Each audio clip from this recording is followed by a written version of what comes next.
Vamos agora considerar uma onda sonora, se propagando ao longo de uma haste, uma barra delgada. Num primeiro momento, nós vamos esquecer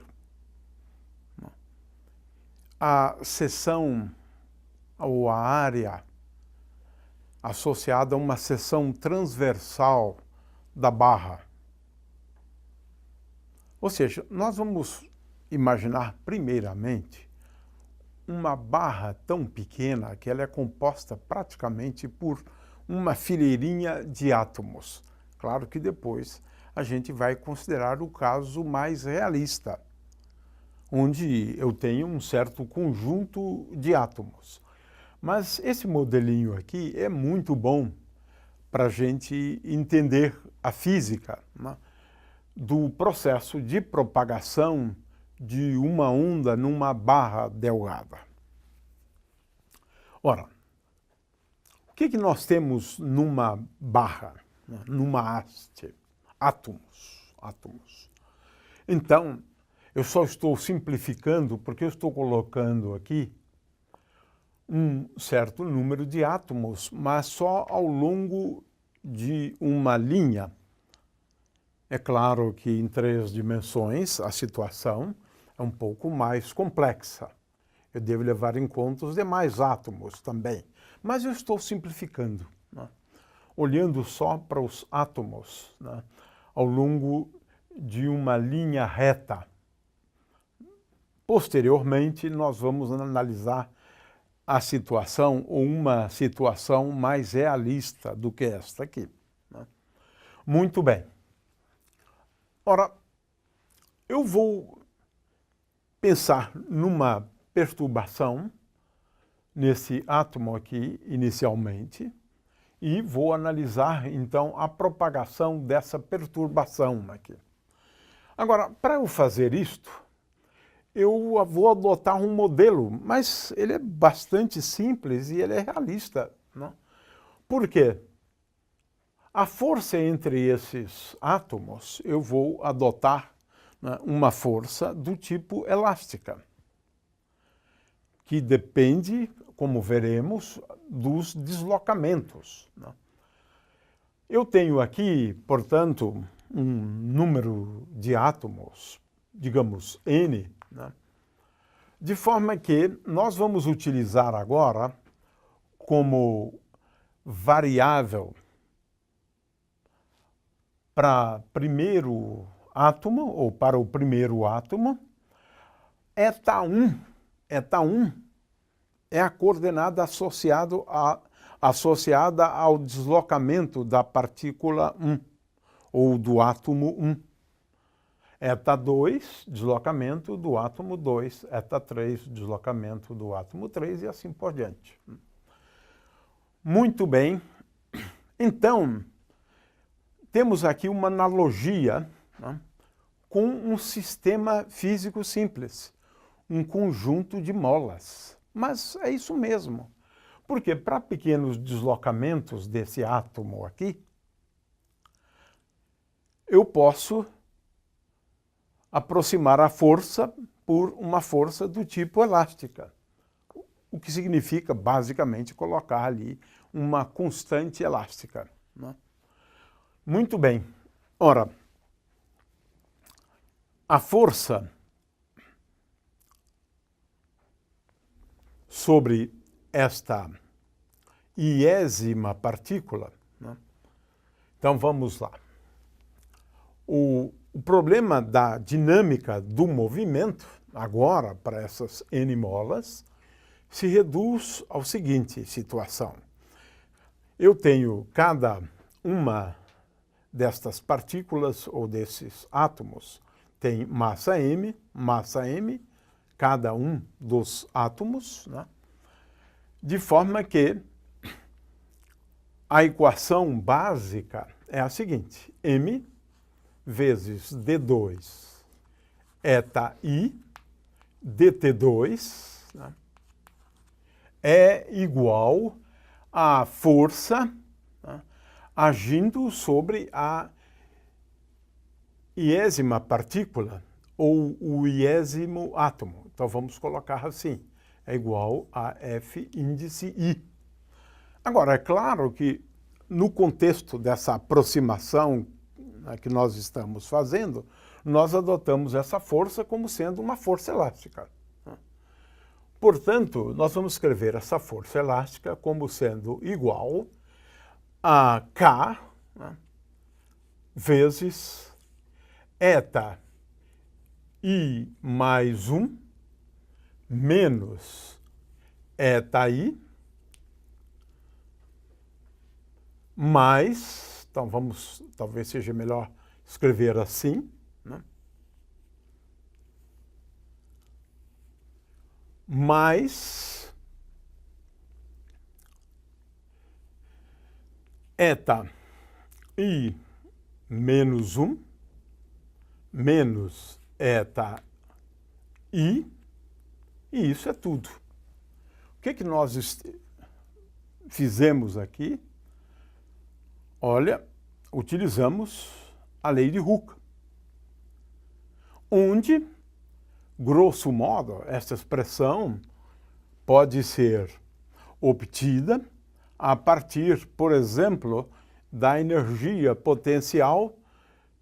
Eu tenho que levar em conta, para determinar a força sobre a iésima partícula, eu tenho que levar em conta a energia potencial de uma mola, que no caso desta mola aqui é eta I, ou melhor, é eta I menos 1 menos eta I ao quadrado sobre 2, né? E agora aqui eu estou usando energia potencial só para a iésima partícula, né? Mais K vezes I mais eta de I mais 1 menos eta I sobre 2. E agora eu derivo isto aqui com respeito a eta I e tomo o sinal menos. Eu vou obter, portanto, esta expressão para a força. Veja que eu levei em conta aqui a energia potencial desta mola, já que a iésima partícula está aqui, né? A iésima partícula está aqui, o deslocamento é eta I, né? Então, eu tenho esta mola e esta mola. A energia potencial é dada por essa expressão, força é igual a menos, né, o gradiente, né, de V. Eu tenho, portanto, esta expressão aqui. Ora, agora, o que eu vou fazer? Eu vou dividir esta expressão aqui por B, né, onde veja-se que agora B é essa distância entre os átomos. B é a distância entre os átomos. Então, dividindo por B, a equação passa a ser M dividido por B vezes D2 eta I dt2 é igual a K vezes A, ou melhor, K vezes B, dividido por B ao quadrado, né? Por B ao quadrado. Porque aqui, na verdade, o que eu quero aqui é K sobre B, mas K sobre B eu posso escrever como B sobre B ao quadrado. Portanto, agora, aqui eu tenho eta I mais 1 menos eta I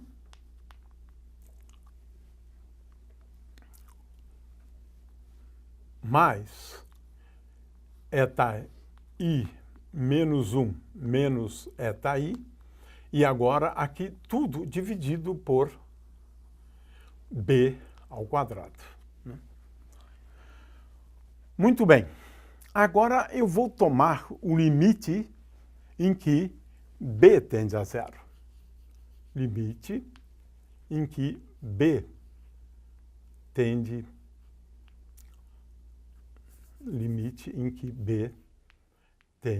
a zero. Esse é o que é o meu interesse de limite, né?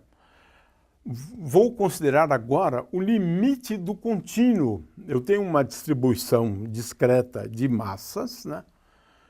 E eu agora vou tomar o limite do contínuo dessa distribuição, ou daquele sistema físico, né?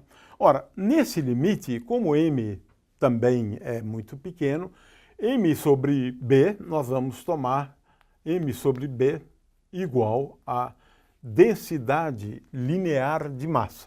No limite, então, em que b tende a zero, isso tende à densidade linear de massas, né? E nesse limite, nós vamos fazer o seguinte.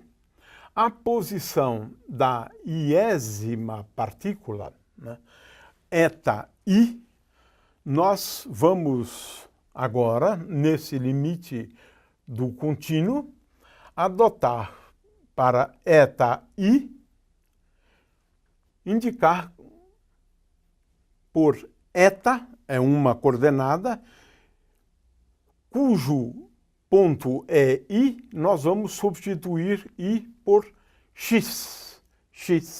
De forma que agora, veja bem, nós estamos considerando aqui o eixo x. O eixo x. Consequentemente, cada ponto ou cada átomo agora vai ser identificado não por esse índice i, mas pela coordenada x. De forma que esse iésimo átomo ele está num ponto cuja coordenada é x.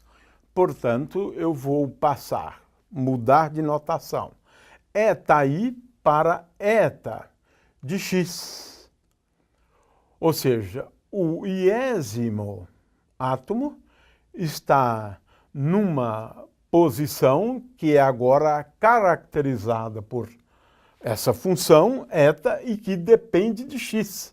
X é o análogo, portanto, ao índice i. Ora, eta i depende, na realidade, do tempo. Consequentemente, eta i de t vai ser substituído por eta de x e t. Muito bem. Nessa notação, o que nós temos? Eta i mais 1 é igual a eta de x mais b. X mais b. Porque se esta aqui é a iésima partícula, ou iésimo átomo, o próximo átomo está a uma distância que é igual a x mais b. B é a distância entre eles. Então, o anterior está a uma coordenada x menos b. Consequentemente, eta i menos 1 é igual, ou vamos escrever como eta de x menos b. Com isso, agora vamos reescrever aquela equação. Como eta i vai em eta de x e t, temos agora a seguinte equação. Mi é a densidade linear de massa vezes d2 eta dt2 mi vezes d2, eu usei a derivada parcial, porque aqui eta i dependia apenas do tempo, mas eta depende de x e t. Consequentemente, eu devo substituir d2 eta i dt2 por d2, derivada parcial agora de eta, já que eta é uma função que, a rigor, é função de x e t. Então, eta de x, né, e t, né, é igual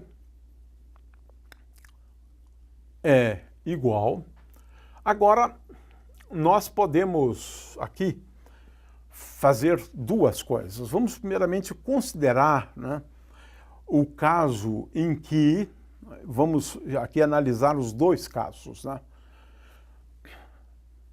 Vamos, em primeiro lugar, considerar, então, o caso em que eu tenha só uma distribuição ao longo de uma linha e nós vamos considerar os dois casos ao mesmo tempo. No primeiro caso, nós colocamos isso aqui apenas como uma espécie de módulo de Young, né? No limite em que B tende a zero, KB tende a uma constante, né? Vamos chamar essa constante de Y. E agora, este termo aqui, no limite em que B tende a zero, não é difícil, mas dá um pequeno trabalhinho só para ver isso, mas este termo aqui é igual a D2 eta, justamente porque ele está dividido aqui por B ao quadrado, né? D2 eta dx2. No limite em que B tende a zero, essa diferença mais essa diferença sobre B ao quadrado, né, é dada por esta expressão aqui, né? Ora, o que é que nós temos aqui? Veja bem, a coisa é relativamente simples, né?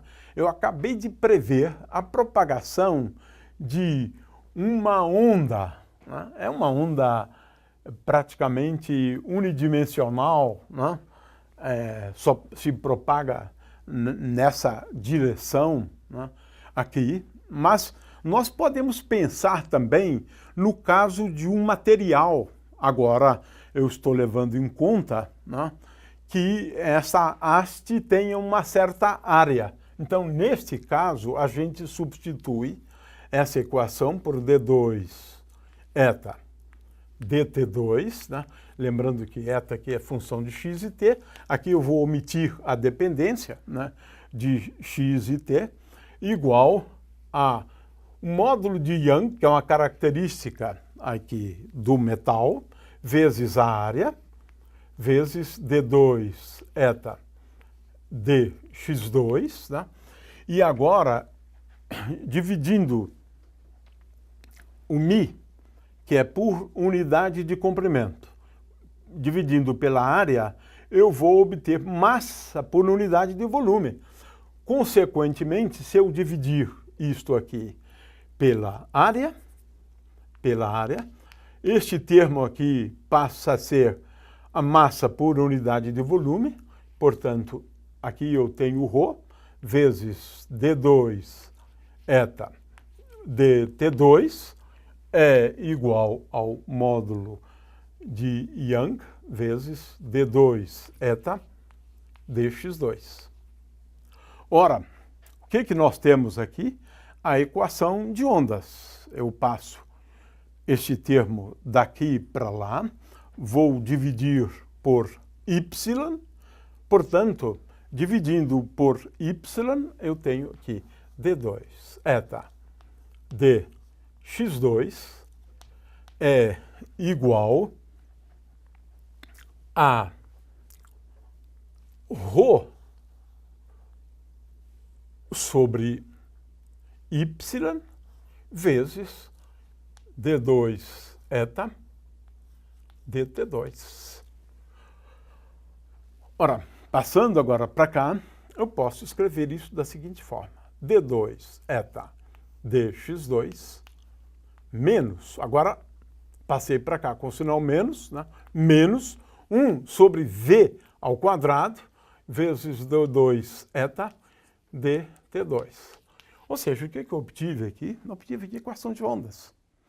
Se eu considerar, então, o limite, onde eu tenho um certo número de átomos, adotar a ideia de que atua entre dois átomos, a força seja do tipo uma força harmônica, então, no limite em que eu tomo o contínuo, né, eu faço B tendendo a zero, eu obtenho a equação de ondas. E mais, eu deduzo uma expressão para a velocidade de propagação, que na verdade é a propagação de ondas sonoras, né? Numa barra, por exemplo, onde V é igual a raiz quadrada, veja, se isso aqui é V ao quadrado, 1 sobre V ao quadrado, V é igual a Y dividido por ρ. É uma expressão que se torna bastante útil para a gente determinar a velocidade de propagação num metal, por exemplo, numa haste.